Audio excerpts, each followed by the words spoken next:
Away from Nigeria, top U.S. infectious disease expert Anthony Fauci says there is still a danger of a surge in hospitalization due to a large number of coronavirus cases, even as early data suggests the Omicron COVID-19 variant is less severe.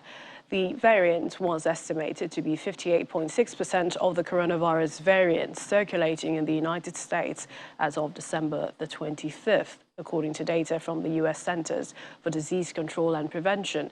The sudden arrival of Omicron has brought record-setting case counts to countries around the world and dampening New Year festivities.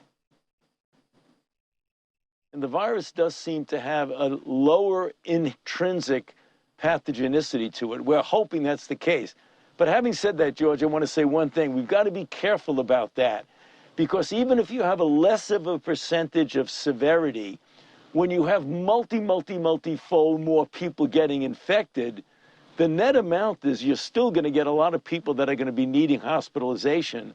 And that's the reason why we're concerned about stressing and straining the hospital system. Well, joining us for more on the situation in the U.S., Dr. Nesochi Okeke-Bokwe, an internal medicine physician and international health expert. She joins us from New York. Thank you and welcome to the program. Thank you for having me on the show today. Now, Dr. Fauci is warning about the danger of hospitalization surge. How serious is it where you are? So the situation is quite serious at this time. Even in my practice, I practice internal medicine, so I'm seeing adult patients. And over the past week, there has been a surge of just positive COVID-19 cases in a robust way that I have not seen before. It's almost reminiscent of when the pandemic first began, but at this point, just so many more cases. The good news, though, about what's been happening, though, in light of all of these cases and the surge, my patients that have been vaccinated and boosted, those are the patients that have not had severe illness when they've been exposed to a COVID infection. The downfall to all of this are those that are unvaccinated. That's my hugest concern at this point. It's the unvaccinated patient population where I am seeing more of these hospitalizations with the COVID-19 infections. So another question comes to mind. What is the sort of national response to reducing it? I mean, are people not getting vaccinated enough? So people, well, the vaccination rates in the US, they are better than what we see in Nigeria.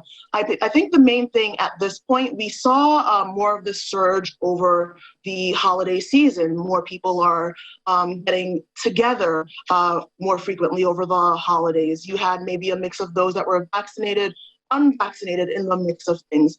But really what needs to happen is that everyone needs to receive their vaccinations and their booster shots if they are eligible for their boosters. That's just the bottom line at this point.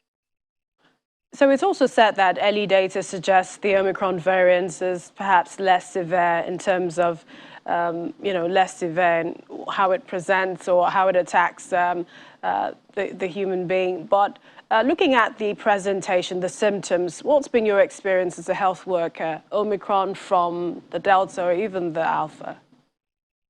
So in my patient population that I'm seeing, some of the symptoms that I'm seeing, mainly fever, cough, runny nose, sore throat, some sneezing. But for the most part, these are all symptoms that can be cared for at home. So it hasn't been as severe, those that have been exposed to COVID-19, the Omicron variant. Pathogenicity doesn't seem to be as severe as other strains like Delta, but with that said, we don't want this to continue to get out of control in regards to more and more cases, because it puts a strain on hospital systems, it puts a strain on resources, and the more of the population that gets exposed to this virus, it's just the worst outcome for the entire healthcare system, for the global community at large. Would you say that misinformation is also fueling perhaps some of the conspiracy theories and making the job of the government, the health workers, more difficult?